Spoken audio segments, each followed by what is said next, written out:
খোদাগাড়িতে মাদকের এত ভয়াবহতা, এত বেশি মাদকের সরাসরি, এটা হয়তো তোমাদের বাড়ির আশেপাশে অনেকেই খাচ্ছে। হয়তো তুমি এক সময় এটার মধ্যে জড়িয়ে যাবা। সেখানে সবাই যে ভালো থাকবে এরকম না, হয়তো অনেকেই জড়িয়ে যাবে। অনেকেই এসে আমাদের কাছে কান্নাকাটি করে যে তাকে জেলে রাখেন, আর পারতেছি না। বাবা মা এসে বলে যে পরিবারটাকে একদম দোজক বানিয়ে ফেলছে, মানে বাচ্চা তার মাকে বাবাকে মারধর করে টাকা না পয়সা না পাইলে। এই এই এই কাজগুলোতে একদিনে হয়নি, অর্থাৎ একটা আসক্তির মাধ্যমে এমন অবস্থা চলে গেছে ওখান থেকে আর ফেরত আসা সম্ভব না। ছেলেটাকে ডাকলেন, ছেলেটাকে চলে গেছে, থাকলে ডাকলেন। তো এই এই কাজগুলো যেন আমরা কখনোই না করি, ঠিক আছে? সবার আমাদের উদ্দেশ্য কি হইতে হবে?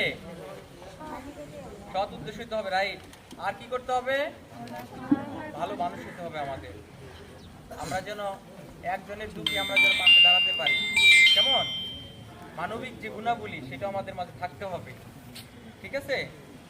তুমি শুধু মানে তোমার কাছে টাকা পয়সা, তুমি শুধু খেয়ে যাচ্ছ, বাড়ির পাশে একজন গরিব মানুষ আছে, তুমি তাকে দেখতেছো না, তাহলে কিন্তু হবে না। ওর সাথে আমাদের মিশতে হবে, ওকে একটু বলতে হবে যে ভাই তোমার কোনো সমস্যা আছে।